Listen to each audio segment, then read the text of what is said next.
So, was this really just a tragic accident or was it something much deeper?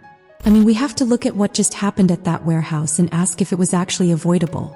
Derek Baldwin is dead and the whole town of Fairmont Crest is basically in shock right now. But if we're being real, we have to talk about the woman behind the curtain, and that's Dr. Lia Whitmore. She's the chief of staff at Garland Memorial, right? She's supposed to be the one saving lives, not the one putting them on a literal auction block. But instead of running a hospital, she was out here running a red market plasma ring like it was some kind of corporate side hustle. It's absolutely wild to me how someone can sit in an office with that much power and still be that greedy.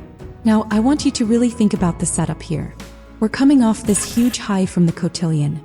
Everyone was looking gorgeous, showing off that black excellence we love to see, and then, boom, the scene shifts to a gritty, dark warehouse that felt like it was straight out of a horror movie.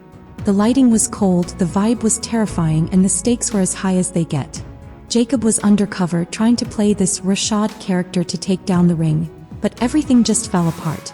When the shots started firing, it wasn't just a plot point. It was a life-changing moment for everyone involved. And why? Because Lia Whitmore decided her bank account was more important than the people working under her. That's not just a bad boss. That's a predator in a white coat. But let's get to the part we've all been waiting for.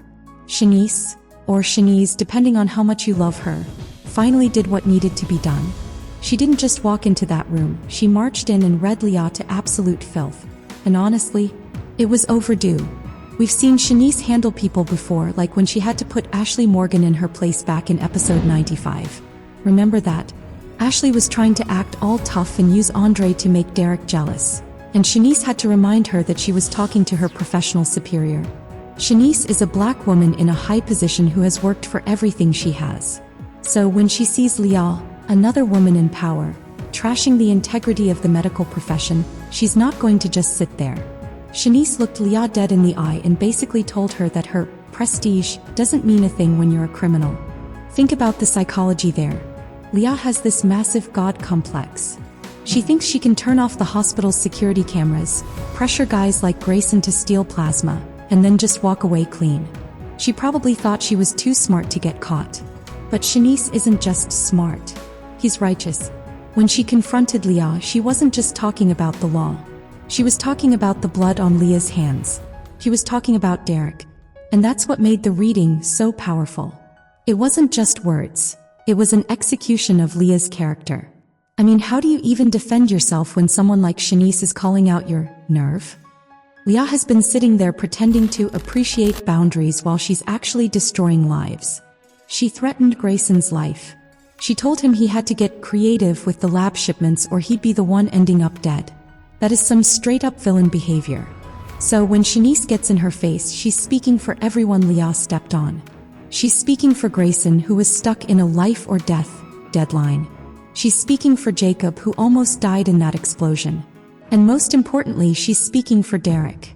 Let's talk about Derek for a second, because his death is the reason this reading had so much weight. Derek Baldwin went out a hero, jumping in front of a bullet meant for Jacob. But the way we found out he was gone, that was one of the most heartbreaking things I've ever seen on a soap. There was no dialogue. It was just Chenise, walking out of that room in slow motion with tears in her eyes, looking at Ashley and shaking her head. No words needed. We all felt that. We all knew. And that silence is what fueled the fire when she finally got Lia alone. Chenise had to carry that news. She had to see the look on Ashley's face when she realized her underdog hero was never coming home. Speaking of Ashley, we have to look at how she's handling this compared to Chenise. Ashley is polarizing, right? Sometimes she's a lot to deal with, especially with the way she was playing games with Andre. But seeing her break down over Derek's hideous furniture, that hit different. She called his chair the underdog of furniture, because it represented how he lived his life, always fighting for the vulnerable. It's funny how we don't appreciate the small, ugly things about someone until they're gone. But while Ashley is mourning the chair and the towel on the floor, Chenise is out here demanding justice. It's a classic case of one person feeling the pain and the other person acting on it. And you know Lia is sitting there trying to play the victim now. She's facing fury from all directions, but she's still playing games. She's claiming she doesn't know who the Impaler is. Do we really believe that? I don't. Lia is a liar by trade. She's probably trying to negotiate a deal just like Rin is. Rin is ready to flip and give up the Impaler's name just to save his own skin. And you know Lia is thinking the exact same thing. It's a rat race to see who can get immunity first. But Chenise called her out on that too. She basically told Lia that no plea deal is going to wash the stain off her white coat. The funny thing is, while Lia's world is crumbling, the rest of the town is still dealing with their own mess. We've got Nicole over here having public sex fantasies about Ted while she's supposed to be focused on her granddaughter's cotillion. I mean, Nicole girl, get it together. You're undressing your ex-husband with your eyes while a hospital is literally being run by a crime syndicate. And then you have people like Sharon and the articulates popping up at Anita's door with all this stinking energy. It's like, can we focus on the fact that people are dying? But that's the gates for you. It's a mix of high-stakes crime and messy drama. But let's get back to the psychological layer of this confrontation. Lia's downfall is so satisfying because she represents that specific kind of prestige that thinks it's untouchable. She uses her MD to hide her malice. She uses her position as chief of staff to bully people into doing her dirty work. She's a functional sociopath who thinks the rules are for the mediocre people, not for her. And Shanice? Shanice is the reality check she never saw coming. Chenise didn't just read her. She dismantled the illusion that Lia was somehow better than the criminals she was partnering with. And what about the Impaler? If Lia really doesn't know who it is, then who is it? Some people are saying it's Doug McBride. Can you imagine? Deanna just saw her dad, the guy everyone thought was dead, reappear in the shadows. Is he real? Or is she hallucinating because she's been drinking while on her meds? If Doug is the Impaler, then this whole thing just got a lot darker. That would mean the monster Chenise is hunting is someone the community once loved. It would turn the reading of Lia into just the first chapter of a much bigger war. I also have to wonder who's going to take over Garland Memorial now that Lia is effectively done. Everyone is looking at Nicole, right? A Dupree at the helm, that's the dream. But is Nicole the right choice? She's been so distracted lately. She's dodging Ted, she's stuck in her own revisionist history. And she's letting her personal life bleed into her professional one. Maybe it's time for someone like Chenise to step into that office. She's the one who had the courage to call out the corruption. She's the one who kept her head when everything blew up. Why not give the crown to the woman who actually did the work? I want you to think about the emotional toll this has taken on Chenise too. She lost Derek. They were seeing but not dating, and he was someone she truly cared about.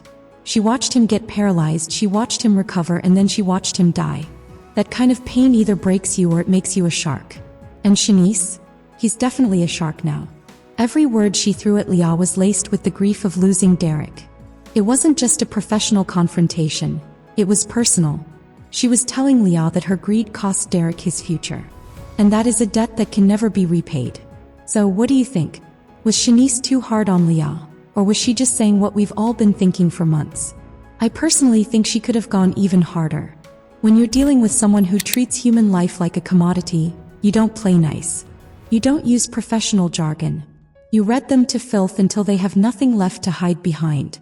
Chenise did that, and she did it with the kind of grace that only she could pull off. She reminded everyone that in Fairmont Crest, you might be able to hide your secrets for a while, but eventually someone like Chenise is going to come for you. And what's the deal with Lia's appreciation for boundaries? I still can't get over that. She told Ashley she appreciated her setting boundaries, but we all know that was just a mask. Lia doesn't respect boundaries. She respects leverage. She only liked Ashley's boundaries because it made it easier for her to keep Ashley away from the truth. It's that manipulative, snake-like behavior that Chenise saw right through. You can't play good mentor while you're plotting someone's downfall. It's just not going to work when the truth finally comes to light. The fallout from this is going to be massive. We're looking at a town that is completely divided. You've got the Duprees trying to maintain their image, you've got the McBrides dealing with a literal ghost, and you've got the staff at Garland wondering who they can even trust anymore. The cotillion was supposed to be this moment of unity, but the warehouse showdown proved that the foundation is rotting. And the only person who seems to have a clear view of that rot is Chenise. She's the one who's willing to get her hands dirty to clean up the mess Lia made. I really want to hear your theories on the Impaler. Do you think it's Doug McBride, or is that just too much of a stretch? And do you think Lia is actually telling the truth about not knowing them? Maybe she's just terrified. Maybe the Impaler is someone even she's afraid of. If that's the case, then Chenise might have just stepped into a much bigger trap than she realizes. But if anyone can handle it, it's her. She's shown us time and time again that she's the strongest person in the room, even when she's not the one with the biggest title. Anyway, that reading was the highlight of the week for me. It was cathartic. It was necessary. And it was just plain good TV. Shanice didn't just defend her position. She defended the heart of the community. She told Lia that she wasn't just a failure as a doctor, but a failure as a human being. And that is a burn that's going to leave a scar for a long, long time. Lia can try to negotiate all she wants, but in the court of public opinion, and in Shanice's eyes, she's already been found guilty. Was it all just a huge mistake, or was it something much darker that we should have seen coming? Honestly, when you think about that moment Derek Baldwin walked into the clinic and caught Grayson red-handed, it feels like the beginning of the end for everyone in Fairmont Crest. It wasn't just about a guy caught stealing. It was the spark that blew everything up. I've been thinking a lot about why this specific moment had to happen the way it did. Why there? Why them? Let's look at the setup because it is just wild. We were all coming off the high of the cotillion. Everyone was looking amazing, the dresses were flawless and the black excellence was on full display. But while the waltz was playing, things were getting incredibly dark elsewhere. You had Grayson, who's basically been Lia Whitmore's favorite lab rat for weeks now. And then you have Derek, the town's hero who never really trusted Grayson to begin with. Why did this go down at the free clinic? Well, if you think about it, Lia is a total mastermind. She didn't just want the plasma. She wanted to use a place meant for healing to hide her crimes. She's the chief of staff at Garland Memorial, but she's running a blood ring like it's a corporate side hustle. It's pretty disgusting when you really sit with it. She put Grayson in the most high-risk spot possible. In my opinion, she wanted to see if he would crack. Or maybe she just wanted a fall guy in case things went south. Grayson was in a terrible headspace. Did you see the part where he gave Ashley a folder on how to take care of his mom? He literally didn't think he was going to survive the night. He wasn't just snooping. He was working under a death threat. Lia told him it was a matter of life and death, his life. When you're that scared, your survival instinct just takes over. You stop caring about the rules and start caring about your pulse. Then Derek walks in. Can you imagine the look on his face? He's always been the Dudley Do-Right type. He warned everyone that Grayson was bad news. For a split second, he probably felt like he was finally right. But then the bomb drops. Grayson tells him it's a setup. He tells him the police are already on their way. Why did Grayson spill the beans so fast? I think he was just done. He couldn't handle being the villain in Derek's eyes while being a victim in Lia's. He wanted to be the good guy, again. It's a desperate move, but it makes sense when you're backed into a corner. He needed Derek to see him as something more than just a thief. I really respect how Derek handled it. A lot of guys would have just called the cops and walked away. But Derek actually listened. He saw the terror in Grayson and realized this was way bigger than a clinic cabinet. Derek's hero complex kicked in, and that's what led him to the warehouse. He couldn't just stay behind. He had to follow the danger. The move to the warehouse is where everything falls apart. The warehouse scenes were filmed so well. The lighting was cold and gritty. It felt like a horror movie. Jacob was there undercover as Rashad, and the stakes were through the roof. But shots were fired because there was a leak. Everyone realized the walls were closing in on Lia's operation. And then the unthinkable happens. Derek Baldwin, the man who spent the first season being kind of boring, goes out in the most heroic way possible. He jumps in front of a bullet meant for Jacob. It's so tragic because his death is a direct result of that clinic confrontation. If he hadn't caught Grayson, would he have been there? Probably not. How did you feel when you saw Chenise walk out of that hospital room? There was no talking, no dramatic music, just Chenise in slow motion with tears in her eyes. She just shook her head. We all knew. Ashley's world just crumbled right there in the waiting room. It was one of the most emotional scenes the show has ever done. Ashley is in a really dark place now. She's looking at Derek's hideous chair and crying. She's calling it the underdog of furniture because it represented him. He was a champion for the vulnerable. It's funny how we hate things about people until they aren't here anymore. But while Ashley is mourning, she's also blaming Grayson. She told him to stay away from her. Do you think she's being too hard on him? Or is he really the reason Derek is dead? Lia is still out here trying to play the victim. She's facing fury from all directions, but she's still lying. She says she doesn't know who the Impaler is. I don't buy it for a second. She's a clinical liar. She's probably just trying to get a deal like Rin is. Rin is ready to flip and give up a name just to save himself. It's a race to see who can get immunity first. But where does the hospital go from here? Lia can't stay in power. Everyone thinks Nicole is the front runner for the job. A Dupree running the hospital would be amazing, right? But Nicole is so distracted. She's having fantasies about Ted and dodging her own history. Maybe we need someone like Shanice to take the lead. She's the one who stood up to Lia. She's the one who handled the warehouse fallout with grace. And then there's the big mystery. Who is the Impaler? Some fans think it's Doug McBride. Deanna just saw her dad in the shadows and everyone thought he was dead. Is she hallucinating because of the alcohol and meds? Or is Doug actually back? If he's the one behind the blood ring, then this story is just getting started. Imagine the betrayal if the town's hero dad was actually the monster Lia was working for. Derek died telling Ashley he loved her. That love is what drove him to the clinic that night. He wasn't there to be a cop. He was there because he cared. It's the ultimate irony. The guy who didn't want Grayson at the clinic ended up being the one who sacrificed everything because of what happened there. Fairmont Crest is never going to be the same. The red market took its prize and it was a heavy one. The community is divided and the secrets are starting to leak out. Every time Ashley looks at Grayson, she's going to see that clinic cabinet. He's going to see the warehouse. That's a lot for anyone to carry. What do you think is going to happen next? Is Doug McBride actually alive or is Deanna losing it? And who do you want to see as the next chief of staff? Do you think Nicole can handle it or is it time for a new face? I want to hear all your theories in the comments. This show is getting so intense and I know you guys have some thoughts on Derek's exit. Was it the right move for the writers or did they take away a character we were finally starting to love? Was this really just a simple mistake or are we seeing the dark birth of a whole new Port Charles legacy right before our eyes? I have to tell you guys, I'm still trying to catch my breath after what we just saw. That episode wasn't just a regular soap opera twist. It felt like a total earthquake that just changed everything we know about these families. We've watched Rocco Falconeri grow up as this sweet kid caught in the middle of his parents' drama. But today, that innocent version of Rocco didn't just fade away. It was gone in a flash of gunfire and mud.